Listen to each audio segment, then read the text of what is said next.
Wassalamualaikum warahmatullahi wabarakatuh.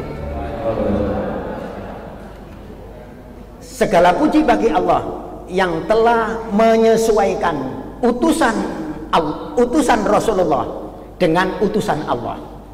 Jadi apa yang dikehendaki oleh Mu'adz bin Jabal bahwa nanti akan menjawab permasalahan itu dengan ijtihad, maka itu adalah sesuai dengan yang dikehendaki oleh Rasulullah. Nah, oleh karena itu di dalam fenomena keadaan masyarakat yang berkembang sedemikian luas, hukum waris hanya diatur dalam 3 ayat, maka lahirlah beberapa ijtihad untuk memenuhi kelengkapan permasalahan, menjawab permasalahan yang timbul itu. Di Indonesia telah diterbitkan sebuah buku yang namanya Kompilasi Hukum Islam. Oleh karena itu yang pertama-tama saya ingin jelaskan kepada Bapak dan Ibu-ibu sekalian, apa sebetulnya kompilasi hukum Islam. Ini bukunya. Jadi gini, kompilasi hukum Islam itu adalah rumusan-rumusan hukum yang diambil dari berbagai kitab fikih, khusus di dalam 3 permasalahan, yaitu masalah perkawinan atau munakahat, yang kedua masalah kewarisan atau hukum waris, dan yang ketiga masalah hukum hibah sodakoh yang dilakukan oleh orang Islam. 3 itu disusun dalam sebuah buku dengan sistem seperti undang-undang yang ada bab dan pasal. Pasal seluruhnya terdiri dari 229 pasal dalam kompilasi hukum Islam. Bapak-bapak, ibu-ibu, jamaah sekalian, apabila mempunyai HP Android, HP cerdas, bisa mengunduh, ditanyakan ke Mbah Google, kompilasi hukum Islam. Di situ akan muncul kompilasi hukum Islam. Apa tujuan kompilasi hukum Islam diadakan di Indonesia? Agar hakim pengadilan agama yang bertugas menyelesaikan hukum-hukum agama bagi umat Islam bisa dijadikan dasar rujukan yang dalam istilah hukum namanya hukum materi. Jadi hakim pengadilan agama tidak usah repot. Ya, memang idealnya semua hakim agama itu bisa membaca kitab kuning, bisa membaca takrib, bisa membaca Fathul Mu'in, bisa membaca Fathul Wahab, bisa membaca I'anatut Thalibin, bisa membaca Muhadzab dan lain sebagainya. Tetapi lebih mudah lagi dan agar ada kesatuan, maka disusunlah kompilasi hukum Islam. Oleh karena itu judul kajian pagi hari ini yaitu kekhususan hukum waris Islam dalam kompilasi hukum Islam. Lupa kok ada khusus, berarti ada perbedaan. Iya, ada perbedaan apa yang ada di dalam kompilasi hukum Islam dengan hukum waris yang dikaji di pondok-pondok pesantren. Apa perbedaannya? Apa boleh berbeda, Pak? Nah, ini yang sering ditanyakan. Kalau manusia membuat sendiri hukum waris, kan sama dengan apa itu? Melampaui kewenangan Allah. Belum dulu. Seperti yang saya kemukakan contohnya dari Mu'adz bin Jabal tadi, kalau tidak ada di dalam Al-Quran, kalau tidak ada di dalam hadis, baru saya berijtihad untuk mencari kebenaran. Kalau sudah ada dalam Al-Quran, kalau sudah ada di dalam hadis, maka itu yang dipedomani oleh hakim untuk memberikan putusan. Oleh karena itu, singkatnya, kompilasi hukum Islam tidak bertentangan dengan hukum Islam. Kalau sudah ada ketentuan di dalam ayat-ayat Al-Quran ataupun di dalam hadis. Contoh, misalkan di dalam Al-Quran itu menentukan bagian ahli waris laki-laki dengan perempuan, anak laki-laki dengan anak perempuan, itu semisal 2 dibanding 1. Laki-laki mendapatkan 2 bagian, perempuan mendapatkan 1 bagian. Ini tidak berani kompilasi hukum Islam itu melanggar itu. Di dalam kompilasi hukum Islam juga disebutkan itu karena sudah ada ayatnya.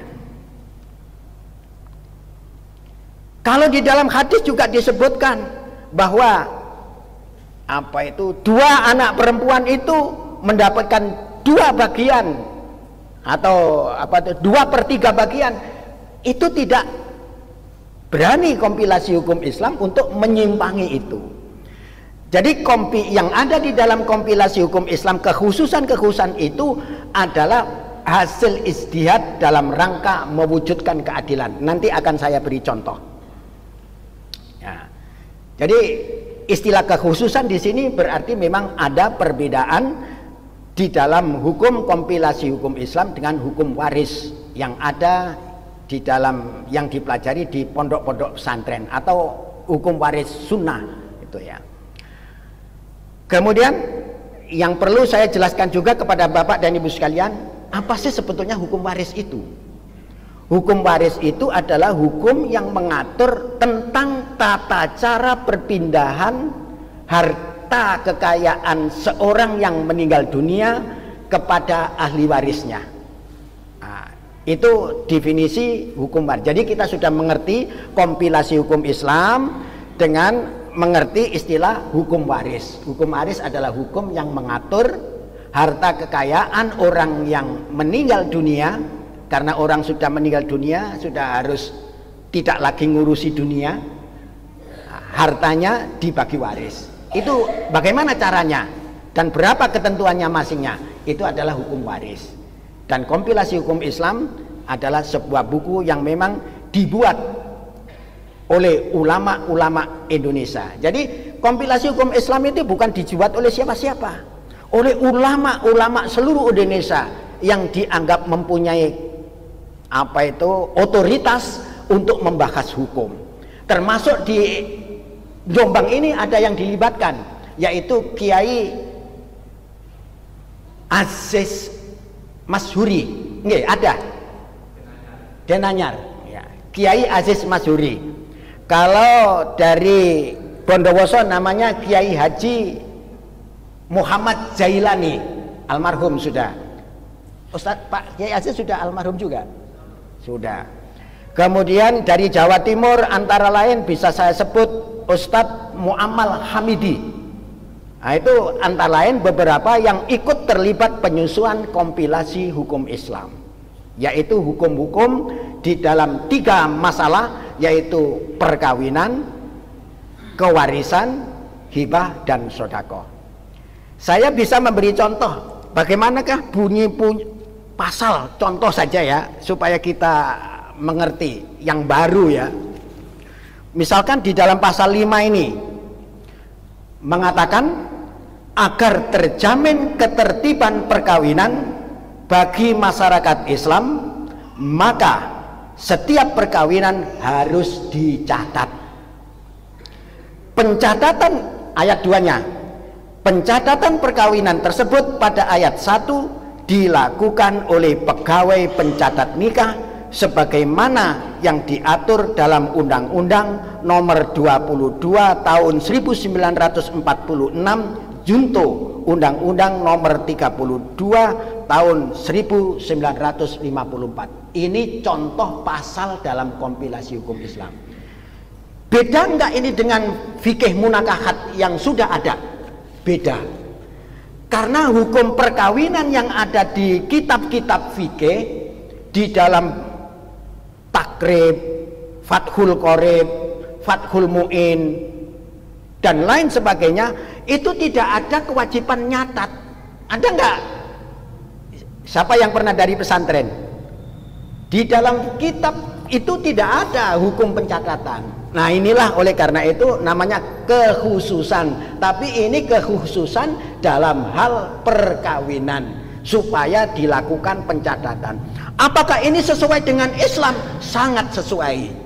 Apa sebabnya? logikanya begini bapak-bapak dan jamaah sekalian.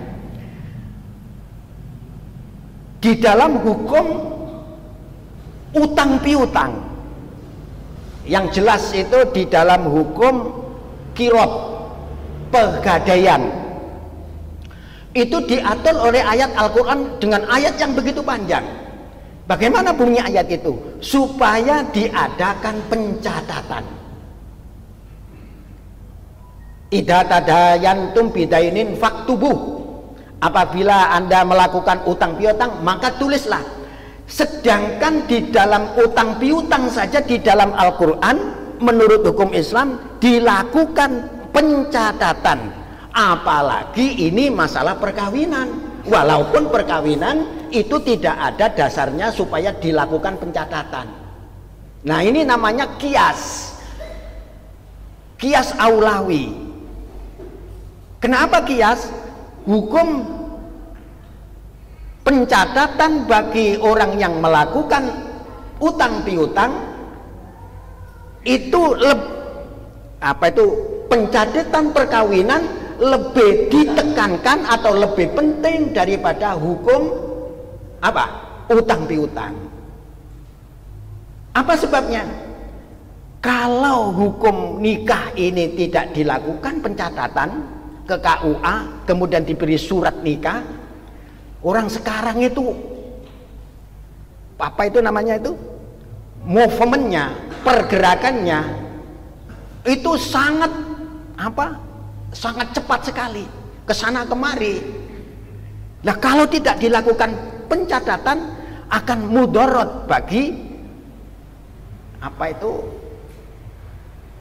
pasangan suami istri. Istri bisa saja dikibuli oleh laki-laki. Oleh karena itu pencatatan ini banyak manfaatnya, dan menurut ijtihad para ulama Indonesia lebih penting dan lebih urgen untuk dilakukan pencatatan.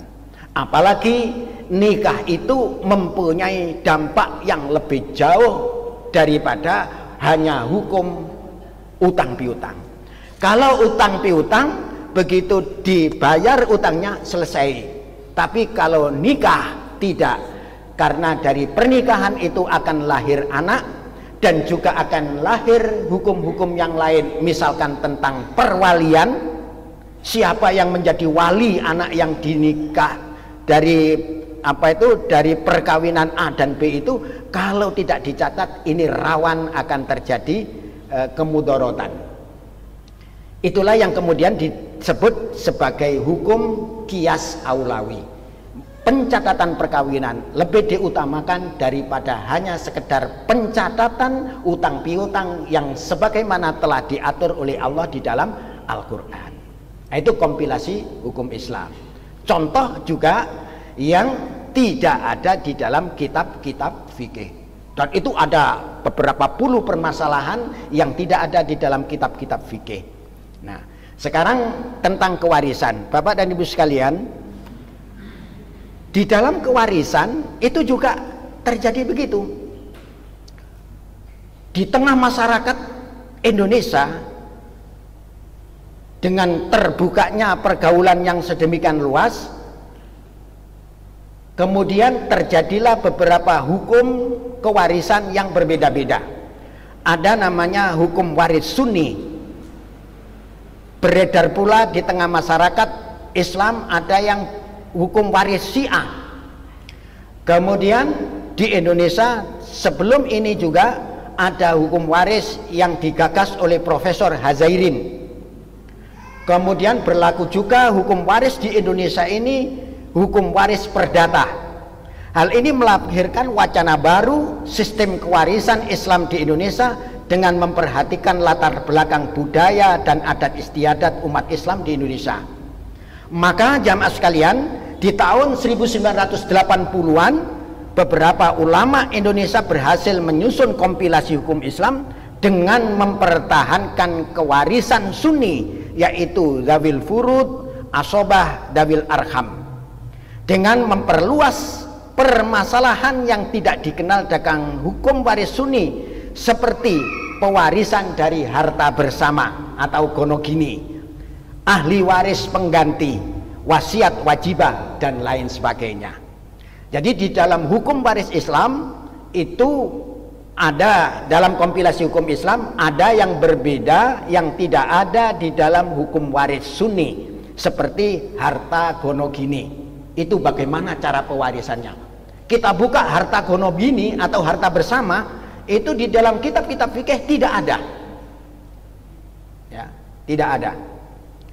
Ahli waris pengganti, nanti saya jelaskan bagaimana ahli waris pengganti itu harus diadakan di Indonesia, harus diatur di Indonesia, kemudian juga wasiat wajibah dan lain sebagainya. Oleh karena itu, karena kompilasi hukum Islam itu disusun oleh ulama-ulama Indonesia dengan memperhatikan kebijakan dan hukum yang berlaku adat, dengan mengakomodir adat yang bisa diterima sebagai hukum Islam, maka ada kaidah di dalam di dalam kaidah fikih itu al-muhafadzatu alal qadimi sholeh wal akhdu bil jadidil aslah. Mengambil hukum-hukum sunni yang sudah ada itu baik, dan juga mengambil dari hukum yang baru yang lebih bagus itu juga diperkenankan. Dari sini bapak-bapak sudah paham ini? Ya, paham. Apa perlu diselai pertanyaan? Jadi intinya hukum waris dalam kompilasi hukum Islam itu ada perbedaan dengan hukum waris dalam pondok pesantren. Yang kita kenal itu hukum waris Sunni. Perbedaan itu dalam rangka mengakomodir adat istiadat yang berlaku di tengah-tengah masyarakat. Nah, pertama yang berbeda yang ingin kita bicarakan adalah hukum kewarisan harta bersama atau gonogini. Pertama saya ingin jelaskan pada bapak-bapak sekalian, ketika ada salah seorang laki-laki dan perempuan menikah, kalau pernikahannya itu dalam keadaan nol, sama-sama tidak membawa apa-apa, maka harta yang diperoleh oleh suami sendiri atau bersama-sama dengan istrinya, selama mereka terikat dalam perkawinan, maka hukum menentukan itu sebagai harta bersama. Adapun harta yang sudah ada sejak awal sebelum menikah, maka itu adalah harta bawaan atau disebut harta asal.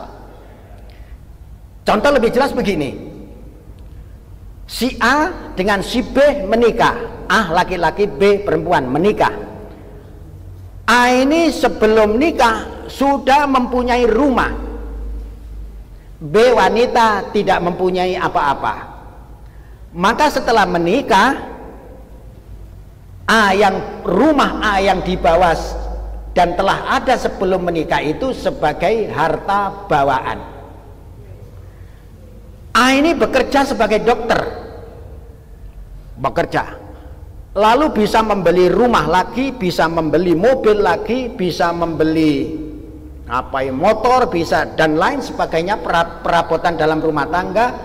Walaupun B ini tidak bekerja apa-apa, tapi ia hanya ngurusi rumah, ngurusi anak dan lain sebagainya, maka rumah yang bisa dibeli ketika dokter itu praktek, mobil yang dibeli hasil praktek dokter itu, dan segala perabotan rumah tangga yang dibeli itu adalah harta bersama. Paham? Ya. Juga demikian, kalau B ini juga mempunyai harta bawaan, bawa mobil dalam perkawinan, maka harta ini harta bawaan. Nah, konsekuensinya, apabila salah seorang di antara suami istri itu meninggal dunia, maka umpamanya yang contoh saya beri contoh, yang meninggal dulu adalah suami, laki-laki. Maka sebelum harta peninggalan dari laki-laki ini dibagi waris, terlebih dulu dibagi dua harta bersamanya, harta gonogininya. Oleh karena itu, rumah yang dibeli setelah menikah, mobil yang dibeli setelah menikah, dan seluruh perabotan rumah tangga yang dibeli setelah menikah, separuh adalah hak yang masih hidup sebagai bagian harta bersama, separuh sebagai harta peninggalan plus harta bawaannya tadi.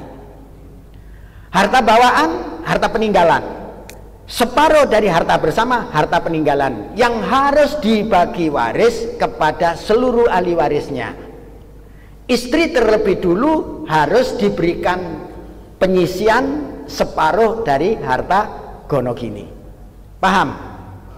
Itu ada di dalam kompilasi hukum Islam. Jadi harta tidak diwaris seluruhnya kemudian walaupun istrinya nanti akan di samping mendapatkan bagian separuh dari harta bersama, juga mendapatkan bagian waris. Berapa bagian istri? Bisa 1/4, bisa 1/8 dari peninggalan almarhum suaminya. Kenapa bisa ada 1/4, 1/8? Kalau mempunyai anak, maka bagian istri 1/8. Kalau tidak ada anak, maka bagian istri dari warisan suaminya adalah 1/4. Jadi 1/4 dan 1/8 tetap dijaga. Tetapi sebelum diwaris itu, menurut kompilasi hukum Islam, harus dibagi terlebih dulu secara harta bersama.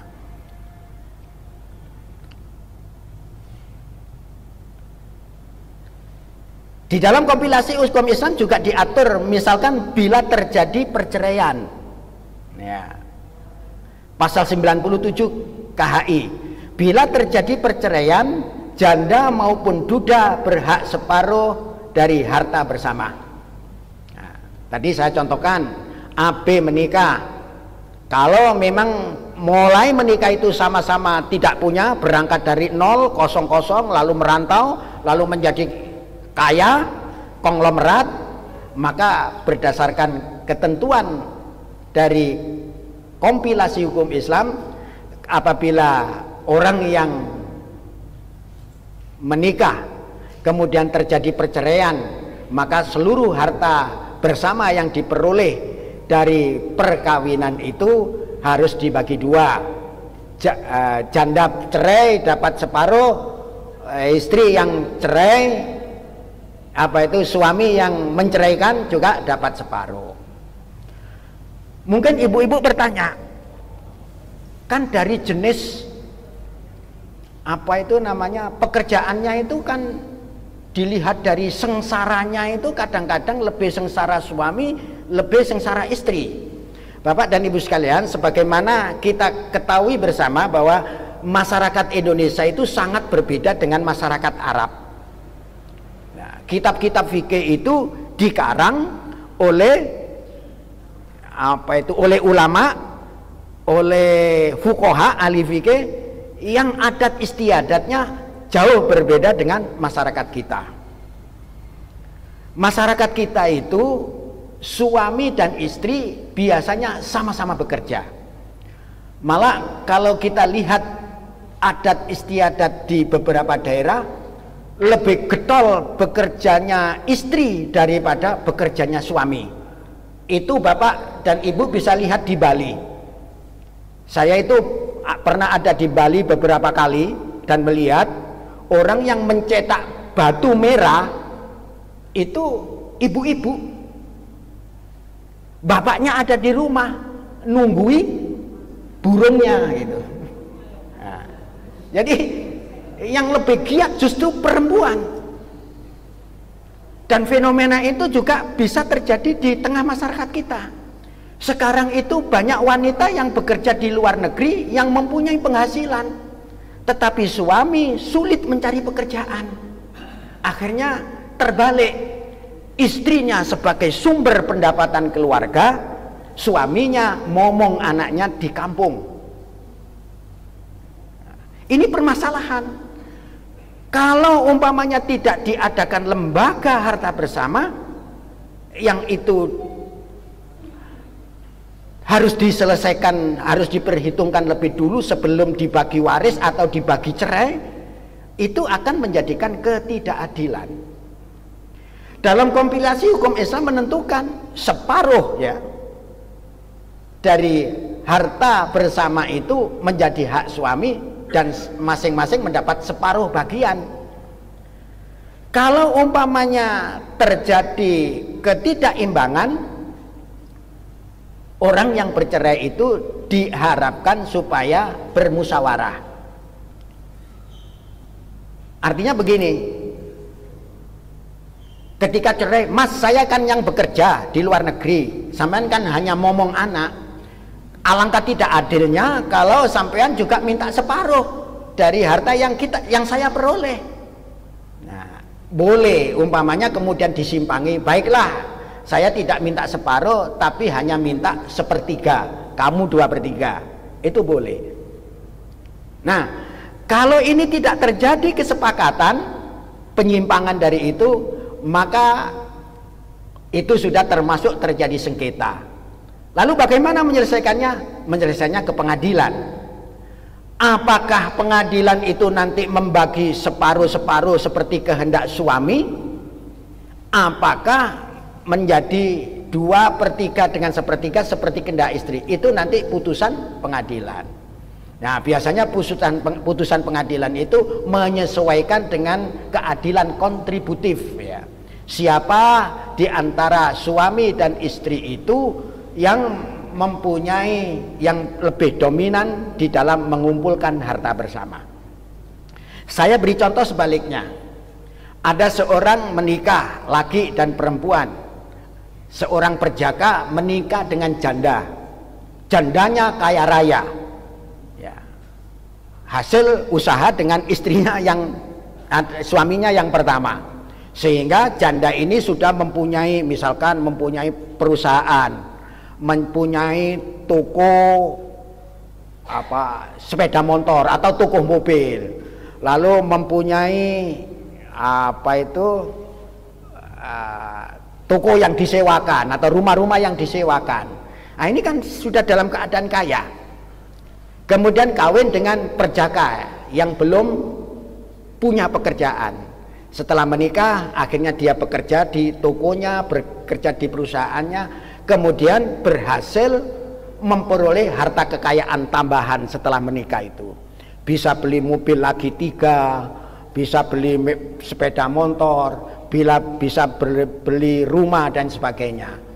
Maka beli mobil 3, beli rumah 3, beli sepeda motor setelah menikah tersebut adalah sebagai harta bersama. Tetapi sang istri kan sudah mempunyai saham. Pencepatan pendapatan keluarga yang bertambah itu adalah karena dukungan modal dari istri. Kalau umpamanya dibagi 50-50, 50%, tentu janda yang kaya tadi mempunyai rasa keberatan, merasa ada ketidakadilan. Nah, dalam posisi yang demikian, terlebih dulu supaya diselesaikan dengan cara musyawarah, menyimpangi 50%, 50%. Bunyinya di dalam sini 50%, separuh-separuh. Menyimpangi itu bisa musyawarah. Kalau tidak bisa musyawarah, harus diselesaikan di pengadilan. Pengadilan juga bisa menyimpangi dari 50-50. Loh, Pak, bisa kan ini sudah menjadi peraturan? Ada yang protes begitu. Peraturannya kan separuh-separuh, Pak. Kenapa saya dikasih 1/6? Kenapa saya dikasih 1/5? Hakim harus menafsirkan dengan rasa keadilan. Ya, ditimbang oleh hakim, menimbang bahwa di dalam aturan kompilasi hukum Islam separuh suami, separuh bagian istri adalah harus ditafsirkan apabila perkawinan itu dari sama-sama kosong-kosong, sama-sama tidak punya. Akan tetapi di dalam fakta kejadian, si janda ini ketika menikah sudah dalam keadaan berharta dan sebagai modal untuk usaha.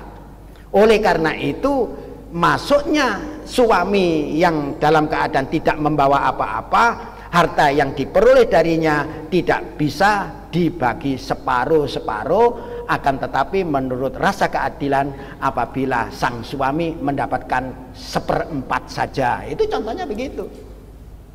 Jadi kompilasi hukum Islam yang sudah ada pasalnya harus dibagi separuh tersebut bisa disimpangi oleh hakim dan bisa disumpangi oleh pihak-pihak di dalam bermusyawarah.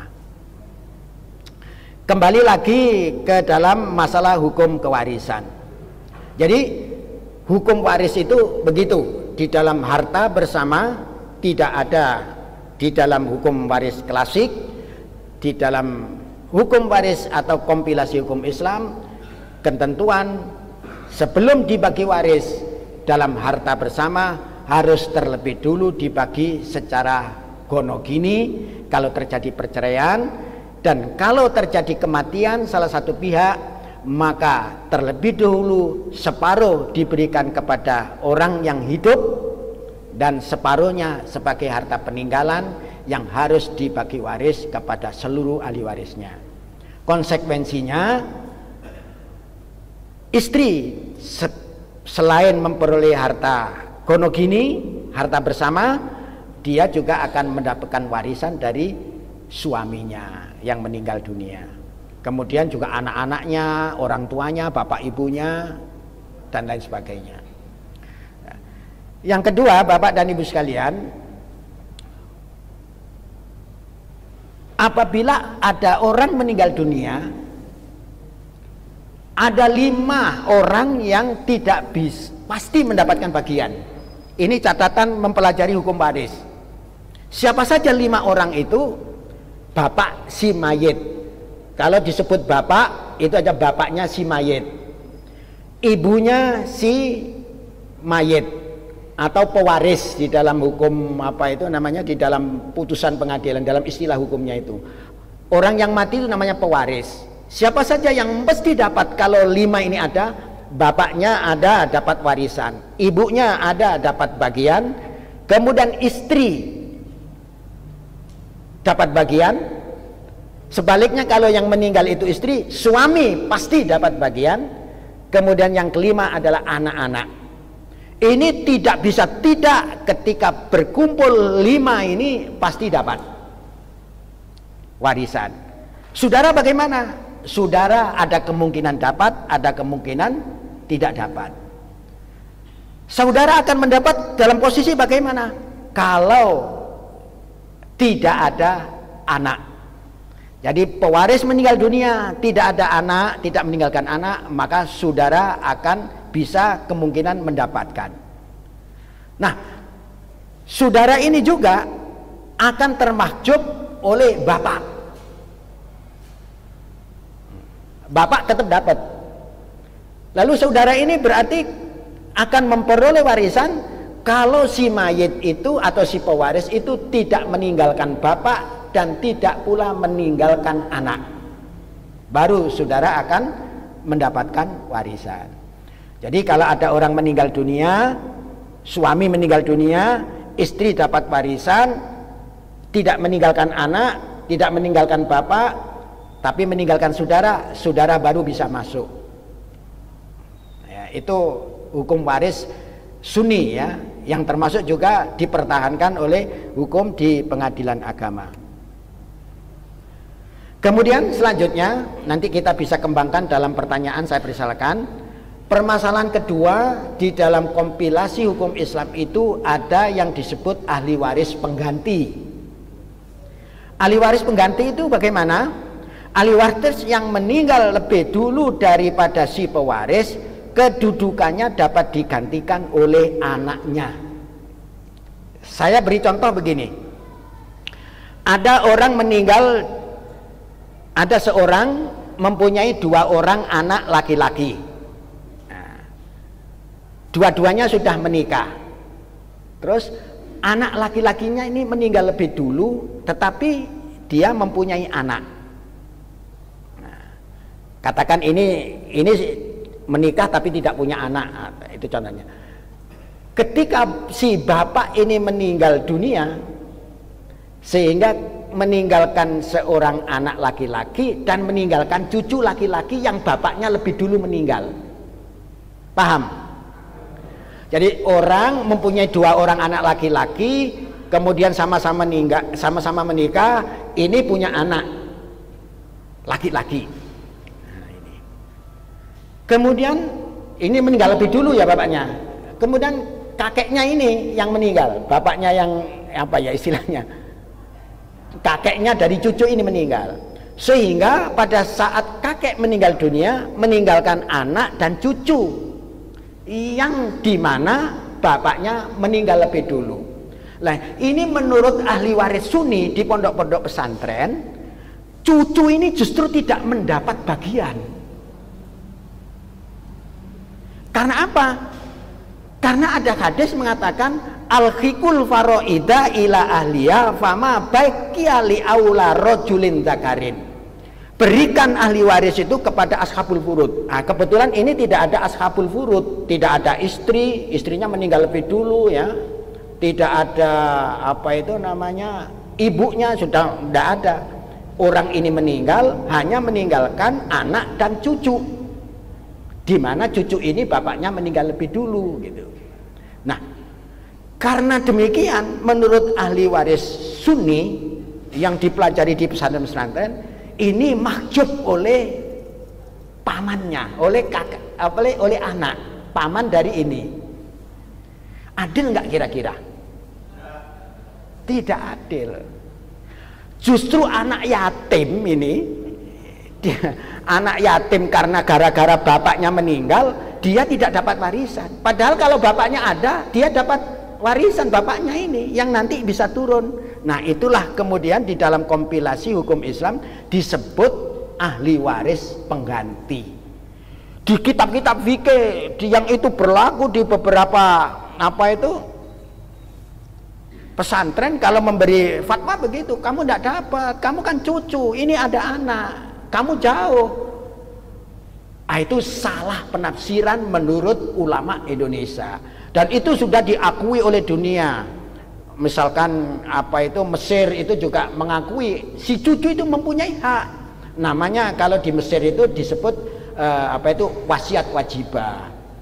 Kalau di Indonesia dikonstruksi hukum namanya ahli waris pengganti, yaitu ahli waris yang semestinya dapat, tetapi karena gara-gara bapaknya meninggal lebih dulu, dia akhirnya menjadi seperti jauh dari pewaris karena ada laki-laki yang menghalangi. Ini memahjub ini. Ini mahjub, ini hajib dari cucunya. Akhirnya kompilasi hukum Islam menentukan bahwa anak atau cucu di mana bapaknya meninggal lebih dulu, maka ia berhak menduduki kedudukan bapaknya. Akhirnya bagaimana dalam kompilasi hukum Islam? Maka si cucu ini memberi bagian menduduki tempat bapaknya. Bagaimana kedudukannya? Sama-sama mendapatkan bagian. Walaupun ada sebagian ulama mengakui hal yang demikian itu, tetapi nilainya harus tidak tidak boleh sama persis dengan tapi kebanyakan hakim menganggap maka kedudukan dari anak itu tetap sama, kedudukan cucu ini tetap sama dengan anak ini. Ini ada, saya kasih contoh, pewaris meninggal tahun 2023, meninggalkan seorang anak laki-laki dan 1 orang cucu laki-laki dari anak laki-laki yang ayahnya meninggal tahun 2020 gitu. Bapaknya meninggal tahun 2020. Menurut hukum waris klasik, cucu terhalang menerima waris atau mahjub oleh anak laki-laki yang dalam kurung paman atau pakde dari cucu tersebut. Hal tersebut karena anak laki-laki lebih dekat dengan pewaris daripada cucu. Hal ini berdasarkan hadis al-khikul faroida ila ahliha fama baqiya li aula rajulin dzakarin. Aula rajulin dzakarin itu adalah orang yang paling dekat dengan pewaris.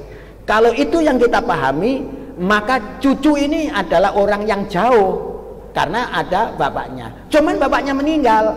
Lah, karena bapaknya meninggal itu akhirnya dia tidak mendapatkan, ada rasa ketidakadilan. Lalu di mana ini sebagai dasar? Kompilasi hukum Islam itu mengambil dasar berdasarkan surat An-Nisa ayat 33. Allah berfirman begini, walikullin ja'alna mawaliya mimma tarokal walidani wal akrobin dan masing-masing ahli waris telah kami tetapkan mawali atau pengampu untuk menerima apa yang ditinggalkan oleh kedua orang tua dan kerabatnya. Mawali, cucu ini tadi menempati tempat bapaknya. Andaikan bapaknya hidup, memang cucu tidak dapat. Itu. Kenapa ini terjadi di belahan dunia seperti itu? Lah, itulah pemahaman, Pak. Fikih itu senantiasa ada pemahaman yang mungkin bisa terjadi berbeda. Mungkin ulama-ulama yang dulu itu Sunni itu memahaminya secara tekstual. Teksnya memang begitu. Al-hikul faraida ila ahliya fama bakia, apa yang menjadi sisa fali aula rajulin dzakarin, maka milik anak atau orang laki-laki yang paling dekat dengan dengan pewaris. Ketika ada pemaknaan yang seperti itu, cucu kedudukannya lebih jauh daripada anak, maka cucu ini mahjub. Pemahaman tekstual. Ada catatan bagi ahli waris pengganti tidak boleh melebihi dari bagian ahli waris yang sederajat dengan yang diganti. Memang ada ketentuan. Nah, ini begini maksudnya. Bagaimana ketika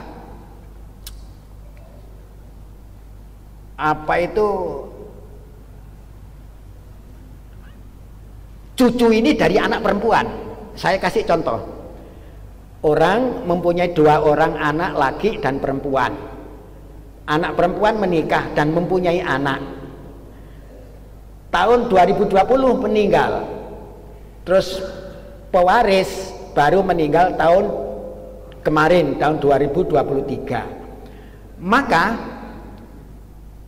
cucu dari anak perempuan ini termahjub oleh pamannya. Kan mestinya begitu. Berdasarkan ayat mawali tadi, walikulli ja'alta mawaliyal mataraka mimmal walid mimma tarakal walidani wal aqrabun, ini kan sama-sama laki-laki. Apakah ini bisa mendapatkan separuh-separuh? Tidak. Karena cucu laki-laki ini hanya mewakili ibunya, mengganti kedudukan ibunya, maka anak laki-laki atau cucu laki-laki ini hanya mendapatkan separuh bagian dari anak laki-laki. Jadi itu namanya ahli waris pengganti. Jadi ada ketentuan, tidak boleh dianggap cucu laki-laki ini sama dengan kedudukannya sama dengan anak laki-laki. Tidak bisa, karena ini hanya sekedar mengganti kedudukan waris ibunya. Lain dengan ketika sama-sama laki-laki, contoh yang pertama tadi, anak laki-laki meninggal lebih dulu dari pewaris, baru ini menduduki, sehingga bagiannya menjadi sama dengan pamannya.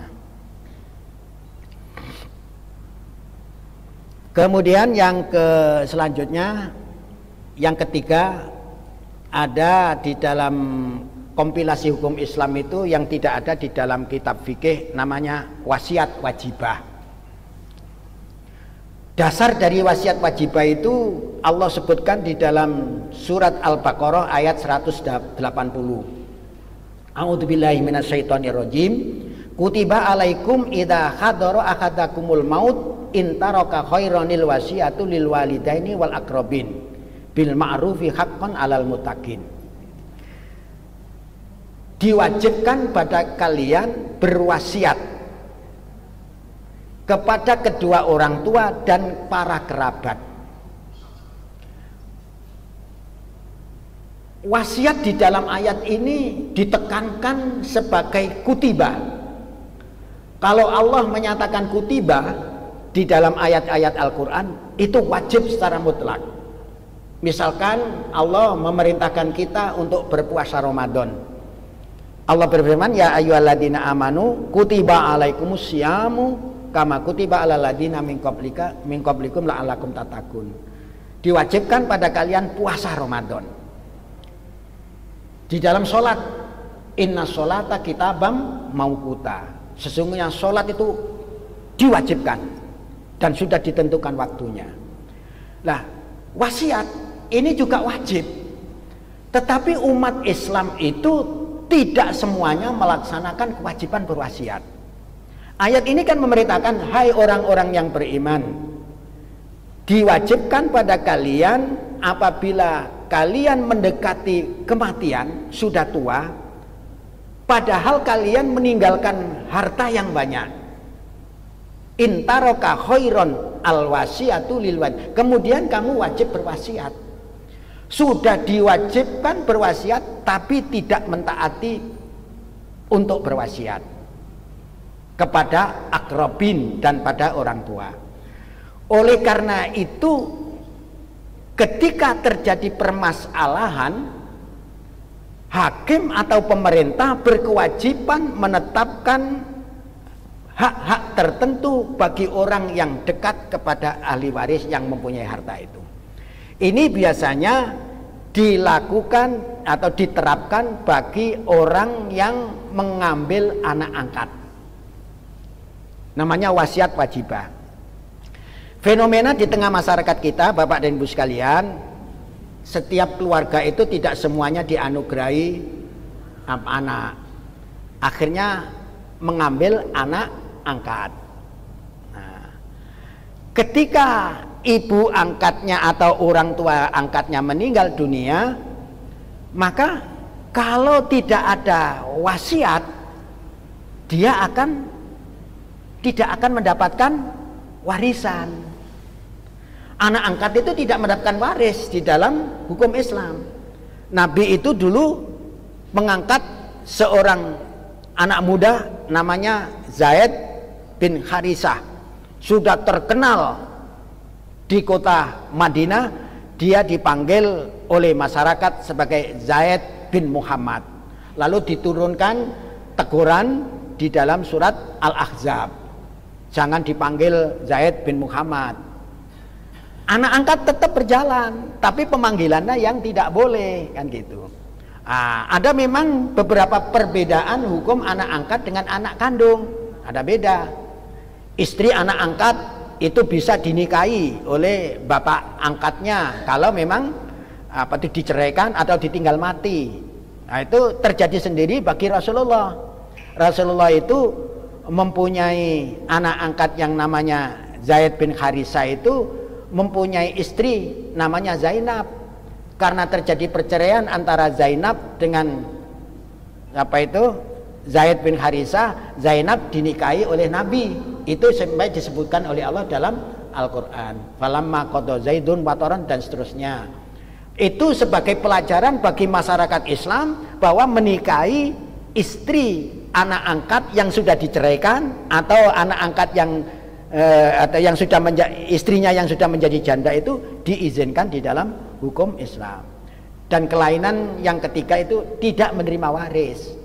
Nah, fenomena pengangkatan anak yang tidak mendapatkan anak waris, harta waris dari orang tua angkatnya, menarik perhatian para kiai, para ulama di dalam kompilasi hukum Islam.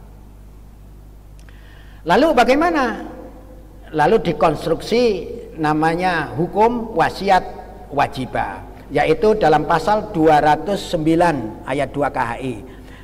Bunyinya begini: terhadap anak angkat yang tidak menerima wasiat, diberi wasiat wajibah sebanyak-banyaknya sepertiga dari harta warisan orang tua angkatnya. Nah, itu. Ini tidak ada sama sekali di dalam kitab-kitab fikih, tidak ada. Tetapi ini mengakomodasi kehidupan di tengah problema kehidupan di tengah masyarakat bagi orang yang mengangkat anak angkat, dihidupi, diambil, diasuh seperti anak sendiri, bekerja di dalam rumah orang tua angkatnya seperti anaknya sendiri, membantu, dinikahkan dan lain sebagainya. Kemudian dong-donge orang tuanya meninggal dunia, tidak dapat warisan. Memang tidak boleh. Nah, kebetulan ada ayat 180 surat Al-Baqarah itu tadi, diwajibkan bagi kalian berwasiat apabila kalian mempunyai harta. Kepada siapa? Kepada akrobun, orang-orang dekat. Orang dekat itu siapa? Ditafsirkan oleh para fuqaha, termasuk anak angkat adalah orang terdekat dari orang tuanya. Lalu berapa bagiannya? Karena sebagai wasiat ada ketentuan hadis paling banyak adalah sepertiga. As-sulusu was-sulusu kasir. Innaka intadara warasataka agniya'a khairam min antadarahum alatan yatakaffafuran nasa. Muttafaq alaih. Hadis ini diriwayatkan oleh muttafaq alaih. Jadi ini hadis Sa'ad ya. Sa'ad bin Rabi ketika sakit didatangi oleh Rasulullah. Ya Rasulullah, saya sudah tua, saya sudah pesimis bahwa saya ini akan meninggal dunia. Sedangkan saya mempunyai harta yang begitu banyak, konglomerat. Tetapi saya hanya mempunyai anak seorang, perempuan anaknya kebetulan. Jadi Sa'ad bin Rabi itu sudah sakit parah, dia orang kaya, dia hanya meninggalkan seorang anak perempuan. Apakah saya boleh berwasiat seluruh harta saya? Tidak boleh. Lalu bagaimana kalau 2/3? Itu juga tidak boleh. Kalau 1/3 bagaimana ya Rasulullah? Ya boleh 1/3, dan 1/3 itu bagus atau baik, sudah cukup. Lalu Nabi memberi penjelasan, innaka antadaro warosataka agniya'a khairam min antadarahum alatayyatakafaffunan nasa. Jikalau kamu meninggalkan ahli warismu itu dalam keadaan kaya, itu lebih baik daripada kamu meninggalkan anakmu, ahli warismu dalam keadaan miskin sehingga mereka meminta-minta kepada orang lain. Ini ajaran Rasulullah. Jadi itu ketentuan orang berwasiat. Jadi orang berwasiat itu tidak boleh hartanya diwasiatkan pada orang lain, anaknya menjadi menderita. Itu namanya tidak adil kepada anak, tidak adil kepada ahli waris. Oleh karena itu ini menjadi dasar ketentuan pemberian wasiat, yaitu 1/3, dan itu sudah banyak. Nah, oleh karena itu terbukalah bagi anak angkat untuk menerima harta peninggalan orang tua angkatnya, tidak dengan jalan warisan karena dia bukan ahli waris, tetapi wasiat wajibah. Wasiat wajibah itu kenapa kok namanya wajibah? Karena yang mewajibkan itu Al-Quran. Al-Quran itu kemudian diimplementasikan oleh hakim pengadilan agama yang ketika diajukan perkara di hadapannya. Begitu, wajib kamu. Wajib itu kemudian dalam bentuk putusan. Lalu bagaimana Pak kalau di tengah masyarakat? Supaya jangan terjadi sengketa, ya diberi saja, ini dasarnya. Saudara angkatnya ya, misalkan begini, orang mengangkat anak angkat. Setelah lama tidak punya anak, kemudian sudah sekian puluh tahun kadang-kadang lahir anak, itu katanya untuk mancing itu kan. Orang Jawa itu ngambil anak angkat itu untuk mancing, akhirnya lahirlah anak kandung. Nah, ketika ada anak kandung laki-laki lagi, ini kan mempunyai hak penuh warisan, sudah menghajab siapa saja gitu, kecuali bapak ibu si mayit dengan istri, umpamanya dia hanya sendiri kadang-kadang itu. Akhirnya terjadilah berhadap-hadapan antara anak kandung laki-laki dengan anak angkat laki-laki. Nah, ini bisa musyawarah. Nah, bagaimana menurut ketentuan dapat sepertiga, itu sudah ketentuan yang terbanyak. Bisa dikasih 1/6, bisa dikasih 1/5, bisa dikasih 1/4. Kalau terjadi kesepakatan selesai. Tetapi kalau tidak terjadi sepakat, lalu murafaat ke pengadilan, mengajukan gugatan pengadilan bisa memberikan putusan, dan putusan itu sebanyak-banyaknya sepertiga nantinya gitu. Itu contoh hukum wasiat wajibah yang dikonstruksi dalam kompilasi hukum Islam. Sekarang pengertian anak angkat, biar kita tidak salah. Anak angkat adalah anak yang dalam pemeliharaan untuk hidupnya sehari-hari, biaya pendidikan dan sebagainya beralih tanggung jawabnya dari orang tua asal kepada orang tua angkatnya berdasarkan putusan pengadilan. Anak angkat itu harus ada pengesahannya dari pengadilan. Oleh karena itu kalau mau ngangkat anak, yaitu harus minta pengesahan ke pengadilan supaya ada bukti autentik, bukti putusan atau penetapan. Nah, ini sebagai dasar untuk mengajukan gugatan anak angkat atau gugatan wasiat wajibah. Jurisprudensi telah memperluas konsep wasiat wajibah juga diperuntukkan kepada kerabat non-muslim, kepada anak tiri selama mereka tersebut berkontribusi dalam kehidupan sosial pewaris. Nah, sekarang ini wasiat wajibah itu kan tadi diperintahkan kepada orang yang mau meninggal, yang sudah tua, hartanya banyak, supaya memberi kepada kerabat. Sekarang dalam dunia peradilan agama, Mahkamah Agung telah banyak membuat jurisprudensi. Termasuk di dalamnya adalah kepada istri yang beda agama. Istri beda agama itu, orang beda agama itu tidak mendapatkan warisan, tidak saling mewarisi. Itu berdasarkan hadis Rasulullah, la yarisul muslimu al kafirah walal kafiru al muslimah. Orang Islam tidak dapat mewarisi harta peninggalan orang kafir, begitu juga sebaliknya orang kafir tidak bisa mewarisi harta orang Islam. Saya ingin ceritakan asbabul wurud hadis ini. Jadi begini, Nabi ketika menaklukkan Mekah, Fathu Mekah yang diceritakan oleh Allah dalam Al-Quran, idza jaa nasrullahi wal fathu, Nabi ada di Mekah malam hari, repot. Mekah sudah takluk, sudah nggak ada perlawanan lah, tapi tidak ada pertumpahan darah, semuanya masuk Islam, kan begitu. Lalu kemudian sahabat Usama bin Zaid, Usamah anaknya Zaid, yang tadi saya ceritakan Zaid itu anak angkat, itu bertanya kepada Rasulullah, ya Rasulullah, kamu Anda malam ini mau bermalam di mana, bertempat di mana? Ngerti bahwa Usama bin Zaid itu maunya menanyakan apakah tidak mengambil harta warisan dari peninggalan bapaknya. Bapaknya Nabi Muhammad siapa namanya? Abdullah. Punya saudara namanya Abdul Muthalib. Abdul Muthalib itu tokoh Quraisy dan orang kaya.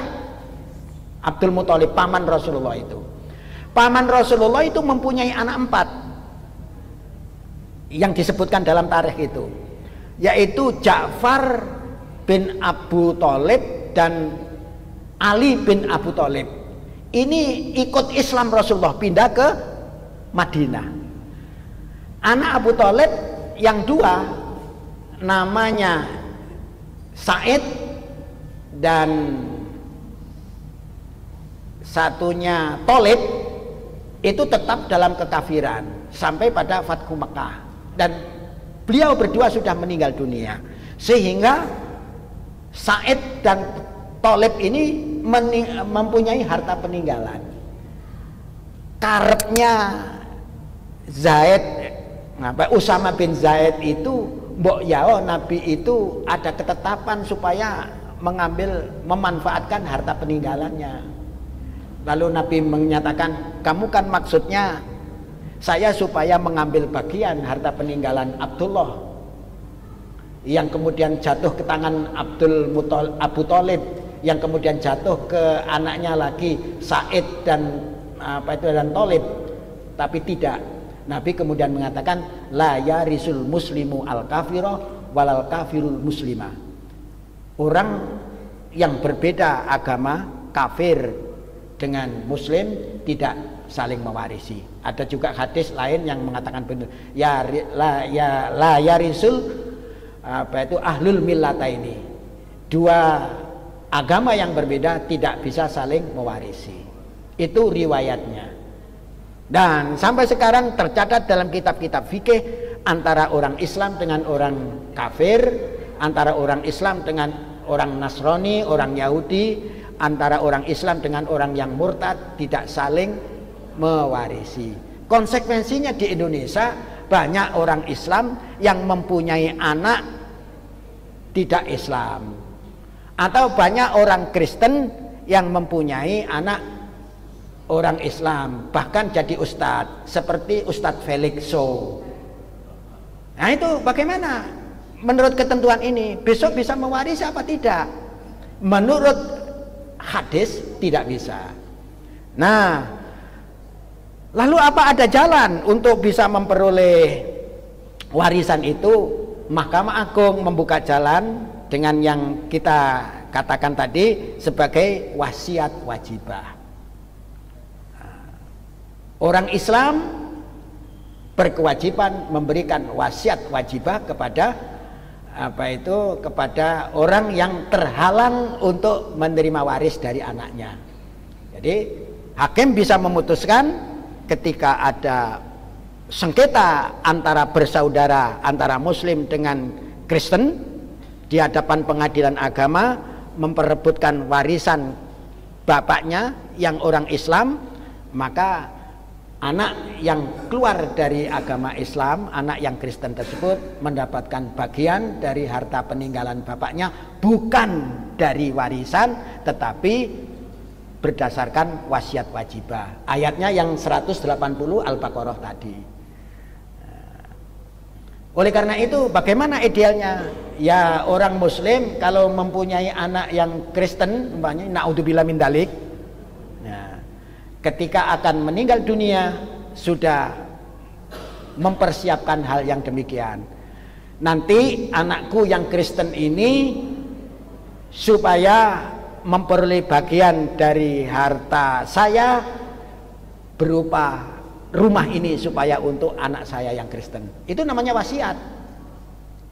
Nanti kalau saya mati, rumah saya yang di sana ini supaya diambil Thomas umpamanya. Thomas biasanya kan Kristen. Sedangkan yang Muslim ya biar nanti memperoleh hak warisannya. Karena ini perintah Allah mestinya harus dilakukan, tapi tidak dilakukan oleh orang Islam, maka hakim yang akan menerapkan ketentuan yang disebut oleh Allah dalam 180 Al-Baqarah itu yang dikenal dengan wasiat wajibah. Bapak dan jamaah sekalian, tentang hal-hal yang berbeda atau kekhususan di dalam hukum kewarisan ini ada sekitar 12 macam, tapi yang bisa saya sampaikan pada pertemuan kali ini hanya 3, yaitu pertama, harta gonogini, kewarisan harta bersama. Singkatnya, sebelum harta bersama itu dibagi waris, sebelum harta yang diperoleh dalam perkawinan itu dibagi waris, terlebih dulu harus dipertimbangkan hak suami atau hak istri yang masih hidup. Setelah diambilkan haknya yang hidup, maka yang bagian orang yang meninggal itu sebagai peninggalan yang harus dibagi kepada semua ahli warisnya. Yang kedua yaitu ahli waris pengganti. Ini dikonstruksi oleh para pakar hukum Islam untuk siapa? Untuk ahli waris yang menurut ketentuan waris Sunni, menurut hadis memang dia terhalang. Karena pemahaman yang seperti saya ceritakan tadi, seorang anak dengan berhadapan dengan cucu yang bapaknya meninggal dunia, anak laki-laki itu memahjub cucu. Karena anak ini lebih dekat hubungannya dengan pewaris. Tetapi hanya nasibnya yang tidak bagus sehingga bapaknya meninggal dulu, tetapi kok tidak dapat warisan. Ini justru ada perasaan yang ketidakadilan. Nah, karena ketidakadilan, rasa ketidakadilan itu kemudian ulama Indonesia dalam kompilasi hukum Islam mengkonstruksi ini sebagai ahli waris pengganti. Yang ketiga yaitu namanya wasiat wajibah. Wasiat wajibah itu adalah dasarnya Al-Quran, surat Al-Baqarah 180, diperuntukkan bagi orang-orang yang memang menurut ketentuan tidak mendapatkan waris, tetapi berdasarkan wasiat wajibah semestinya orang ini mendapatkan bagian bukan dari waris tapi dari wasiat. Itu diterapkan bagi orang, bagi anak yang berbeda agama dengan bapaknya. Barangkali demikian. Ada baiknya kalau masih ada kesiapan untuk duduk, kita membuka untuk tanya jawab. Saya persilakan Bapak dan Ibu sekalian. Ya, silakan. Waalaikumsalam warahmatullahi wabarakatuh. Ada seorang laki-laki menikah dengan janda. Janda itu tidak punya anak, tidak punya orang tua. Setelah laki-laki tersebut menikah, janda itu meninggal. Nah, sekarang suaminya itu mendapat separuh, terus harta sisanya itu untuk saudaranya. Apa betul? Betul. Jadi saudaranya janda tadi mendapatkan bagian karena tidak ada anak. Suami itu bagian yang sudah difardukan oleh Allah. Bagian suami itu berapa? Kalau pewaris tidak punya anak, maka bagian suami separuh, setengah. Kalau ada anak, bagian suami 1/4. Nah, andaikan ada anak, maka si saudara tadi tidak mendapatkan bagian saudara. Jadi ketika berhadapan dengan suami, masing-masing dapat separuh, itu sudah tepat. Saudara itu umpamanya banyak, ya dibagi separuh itu. Suami itu separuh sendiri, kan tidak ada suami dua itu. Suami dapat separuh nisabnya, separuhnya untuk saudara-saudaranya apabila ada. Kalau umpamanya tidak ada saudara, pewarisnya hanya suami saja, bagaimana Pak? Yang separuh dikemanakan? Ya gak bisa, itu harus istihad. Istihadnya gimana? Namanya sudah tidak ada ahli waris lain kecuali suaminya. Suami itu menghabiskan harta peninggalan janda. Kalau memang si janda itu sudah tidak punya bapak, tidak punya ibu, tidak punya anak, tidak punya saudara, wong sak kampung gak ono sing sebagai ahli warisnya, hanya suaminya. Ya suami itu yang menghabiskan seluruh hartanya. Contoh lagi di dalam Al-Quran. Ya, ini berkembang. Ini memang penting. Kewarisan anak. Kewarisan anak di dalam Al-Quran itu Allah sebutkan, yusikumullahu fi auladikum lidzakari mislu haddil unsayaini. Ini statement pertama. Allah berwasiat pada kalian, mewajibkan pada kalian kalau mewaris, bercampur anakmu itu antara laki dan perempuan, ada banyak, maka bagiannya adalah 2/1. Itu statement pertama. Yang kedua, statement Allah, pewarisan anak itu wa ingkanat fauqosnataini falahunnas sulusa matarok. Apabila kamu mempunyai anak perempuan dan lebih dari 2, biasanya 2, 3, 4, falahunna sulusa matarok, maka bagian anak perempuan yang 2, 3, 4 dan seterusnya sampai 100 umpamanya anak perempuan saja semua, maka bagiannya 2/3. Itu statement kedua. Kemudian statement ketiga, wa in kanat wahidatan falahu nisfu. Apabila anakmu perempuan, maka dia separuh. Itu statement Allah. Anak kemudian tidak ada lagi statement yang berkaitan dengan pewarisan. Saya bertanya, kalau orang meninggal dunia meninggalkan anak laki-laki 5, ada nggak ayatnya? Nggak ada. Nggak ada Pak, hanya itu tadi itu. Kalau anak laki-laki campur perempuan, maka bagiannya 2/1 antara laki dan perempuan. Kalau anak perempuan itu banyaknya 2 ke atas, maka bagiannya 2/4. 2/3. Kalau anakmu itu perempuan satu-satunya, maka dapat 1. Dapat setengah. Dari 3 statement itu, Allah Subhanahu wa ta'ala kok nggak mencantumkan ya kalau anaknya itu laki-laki semua berapa ya? Nggak ada. Itulah kemudian kita diwajibkan beristihad. Itu menarik untuk beristihad. Apa kesimpulan istihadnya? Kalau anak laki-laki semua 5, 7, 8, 10, 15 ya dibagi rata. Nggak perlu ayat, karena itu menurut keadilan. Paham?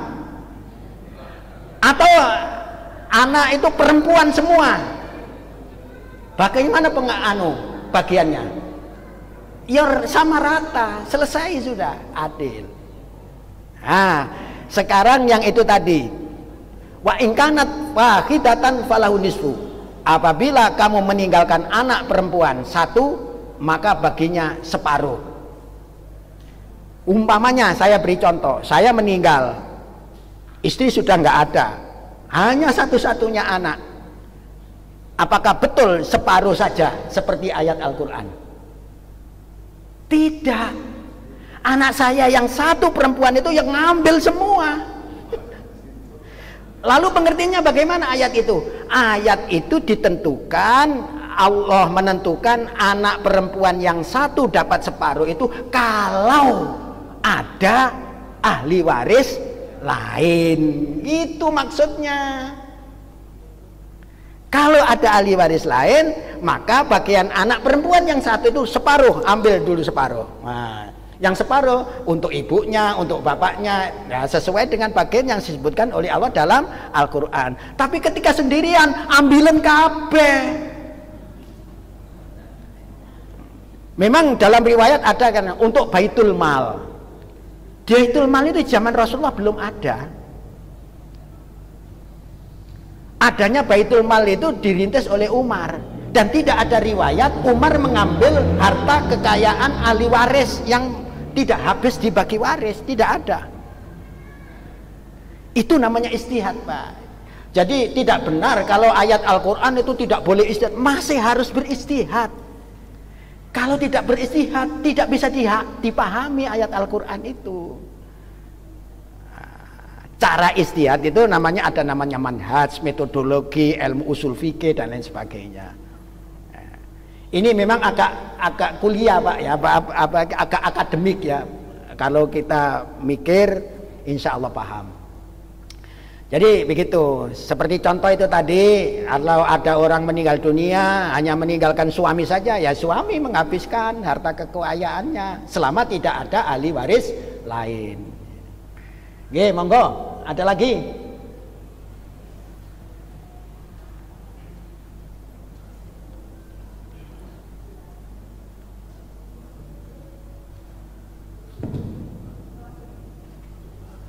Assalamualaikum warahmatullahi wabarakatuh. Waalaikumsalam warahmatullahi wabarakatuh. Ini agak panjang. Oke, nggak apa-apa. Yang penting saya paham nanti maksudnya. Monggo. Ada suami istri. Kemudian pada saat perjalanan berkeluarga, kemudian diberi rumah oleh kakak istrinya. Dari istri, kakak istri. Kakak dari istri. Saya tidak tahu apakah itu dicicil atau tidak dicicil. Jadi pemberiannya itu ada dua versi. Ada mengatakan dicicil, ada yang mengatakan memang diberikan penuh. Kemudian setelah itu punya anak juga perempuan. Nah, setelah umur masih belum cukup umur ya mungkin sekitar SD begitu ya. Ini ibunya meninggal. Nah, setelah ibunya meninggal itu kemudian menikah lagi. Laki-lakinya. Ya. Lakinya menikah lagi. Menikah lagi. Dan rumah itu dijual kemudian dipindahkan ke tempat lain. Ya. Kemudian karena itu tidak dibagi waris, karena memang rumah. Kemudian dari pernikahan yang kedua itu mendapatkan dua anak lagi, satu anak laki-laki dan dua anak perempuan.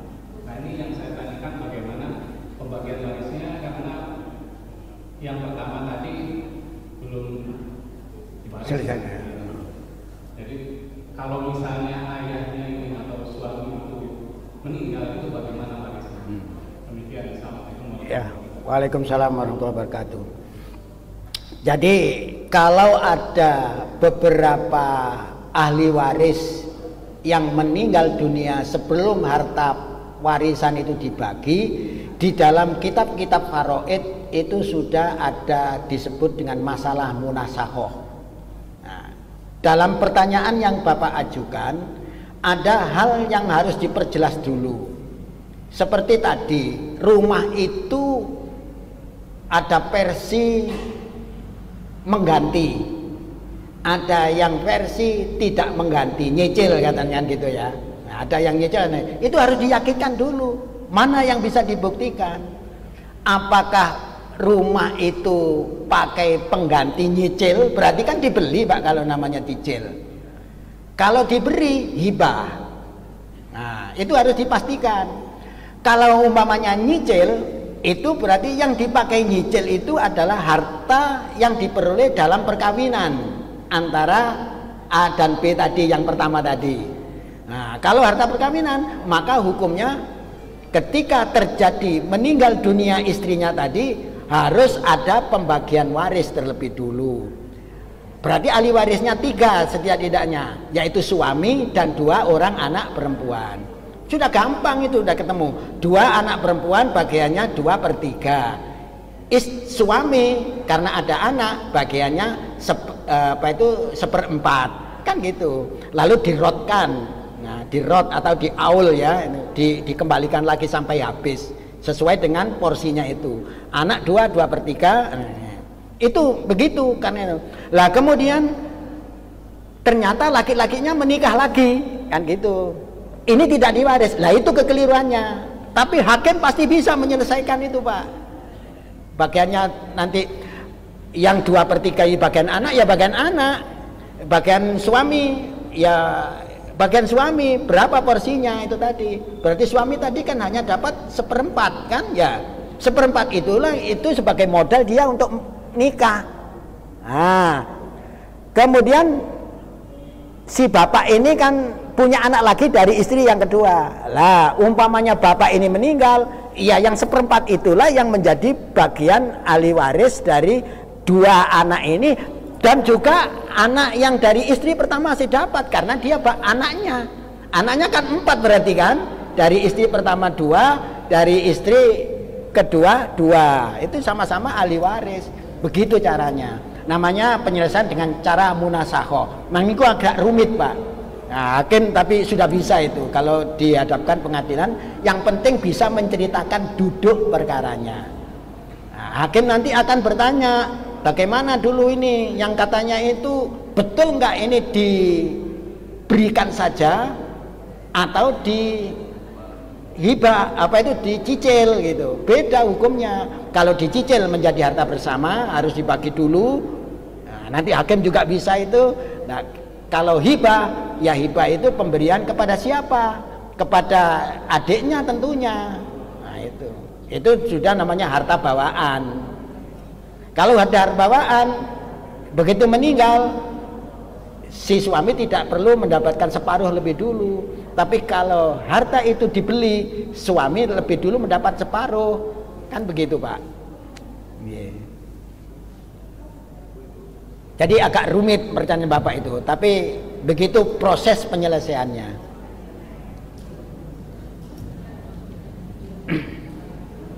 Assalamualaikum. Waalaikumsalam. Saya saudara tadi ada yang perlu saya tanyakan tadi. Jadi ada ini nyata ini yang saya alami lah di lingkungan saya dan anak saya. Saya dari Bali, ya. Saya dari Bali, kebetulan saya mohon maaf agak lama itu pertanyaan. Ada seorang nenek, dia itu mempunyai anak angkat, yang merawat nenek ini ya dari kecil anak ini merawat sama nenek ini sampai dia meninggal, sampai setelah nenek ini tua, ya anak angkatnya ini yang merawat. Iya. Itu balik nenek. Kemudian si nenek ini punya anak perempuan satu. Kemudian dia meninggal, anak kandungnya. Selang beberapa tahun kemudian anak kandungnya perempuan itu pun meninggal juga. Meninggal. Setelah itu lama-lama anak kandungnya ini kan punya anak laki-laki. Iya. Punya anak laki-laki meninggal juga. Hingga tersisa anaknya daripada cucunya ini. Iya, cucu. Berlangsung lama-lama cucunya ini pun meninggal juga. Nah, jadi setelah itu cucunya ini punya anak, dan sekarang masih kecil, belum dewasa, masih anak, masih SD. Nah, tapi dari awal sebelum nenek ini meninggal, dia itu berwasiat kepada anak angkatnya. Karena anaknya termasuk cucunya kan tidak dekat dengan neneknya, jadi anaknya. Iya. Jadi berwasiat kepada Anak angkat. anaknya, kalau nanti saya meninggal, kasih juga cucu saya ini. Dia tidak menyebutkan sedikit, cuma nah, itu kan meninggal cucunya itu. Nah sekarang setelah anak angkatnya ini mencari ahli warisnya itu, ditanyakan, kamu tuh punya ada hak di sini, tolong ke sini dipanggilin. Tapi dia tidak mau datang, terserah ibu, berapapun saya dikasih, ya itu ada bahasanya. Iya. Jadi ini kan ibu ini kan bingung mau dikasih berapa, sementara ada wasiat daripada si nenek ini untuk memberikan yang pasti, anggaplah cucu kandungnya berikan sedikit begitu. Iya. Nah akhirnya kemarin katanya disepakati Pak, itu dibagi rata. Nah dibagi rata antara, ini kan sudah beda antara cucu sama anak daripada anak-anak daripada anak-anaknya ini. Ada tiga anak-anaknya ini. Ada tiga anak angkatnya ini, punya anak tiga. Dan itu karena bingung dibagi rata dengan cucu-cucunya itu. Iya. Nah boleh nggak dengan cara kayak gitu? Sangat boleh. Jadi batasan-batasan di dalam fikih itu menentukan keadilan, ya, keadilan dari Allah. Tapi keadilan para pihak itu namanya keadilan subjektif. Oleh karena itu boleh keadilan subjektif yang kita pilih. Sama dengan ahli waris. Tadi saya memberi contoh. Al-Qur'annya mengatakan apabila anak laki-laki bercampur dengan ahli waris anak perempuan, maka bagian laki-laki 2 dibanding 1 bagi laki-laki dan perempuan tersebut. Nah kemudian anak-anak itu sepakat, sudahlah tidak usah bagian 2 dan 1, tetapi kita bagi rata saja boleh. Tetapi penting dijelaskan kepada pihak-pihak bagian yang sebenarnya menurut hukum. Nah itu, oleh karena itu saudara laki-laki perlu menyampaikan, saudara perempuan perlu katakan masing-masing pihak perlu menyadari haknya sebetulnya laki-laki itu 2 tapi setuju ambil 1 itu. Demikian juga dari kasus yang seperti itu, wasiat wajibah itu semestinya 1/3. Tapi ini justru oleh pemberi wasiat lebih dari 1/3, malah yang di anaknya itu atau cucunya itu dibagi saja sedikit, kan begitu, kan sebaliknya. Kemudian daripada repot-repot, sudahlah kita bagi rata saja, itu boleh. Jadi hak Adam itu apabila istibro itu menyerahkan, memberi putusan kebersamaan, maka itu diperbolehkan setelah mengerti, setelah mengetahui sebetulnya haknya menurut ketentuan hukum itu adalah sekian, tetapi memilih sama rata, itu boleh. Saya kira demikian Bapak dan Ibu sekalian, sudah jam 8 kayaknya lebih dari 1,5 jam, mudah-mudahan bermanfaat bagi kita. Ada ada 8 item yang belum bisa saya. Oh Ibu, nggih, monggo Bu. Monggo. Assalamualaikum warahmatullahi wabarakatuh. Waalaikumsalam. Ini saya punya anak angkat, hanya satu-satunya. Nggih. Terus masalah harta waris ini saya kasihkan semuanya itu berupa wasiat atau warisan atau hibah. Terima kasih. Terima kasih. Ya, Ibu masih ada ahli waris lain? Punya anak? Tidak ada. Suami ada? Ya. Jadi begini, itu ada beberapa cara. Kalau ibu punya inisiatif untuk hibah ketika hidup, boleh. Bedanya antara hibah dengan wasiat, hibah itu berlangsung dan berlaku konstan. Begitu ibu memberikan kepada orang, kepada anak angkat itu, maka harta itu sudah beralih kepemilikannya kepada anak angkat. Kemudian bedanya dengan wasiat, kalau wasiat itu pernyataannya sekarang, tapi keberlakuannya nanti kalau pemberi wasiat sudah meninggal dunia. Kalau waris itu bagian yang sudah ditentukan oleh Allah. Wasiat itu ada batasan 1/3. Kalau hibah tidak terbatas, tetapi harus minta persetujuan dengan ahli waris lain.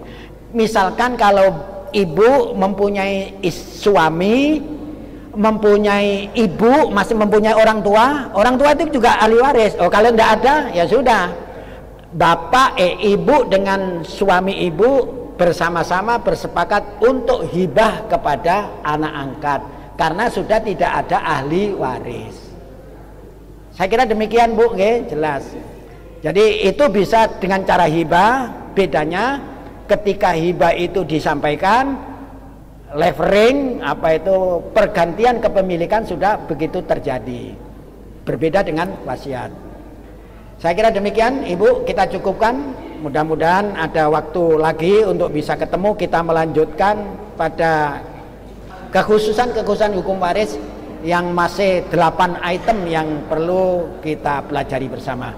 Demikian, billahi taufik wal hidayah. Assalamualaikum warahmatullahi wabarakatuh.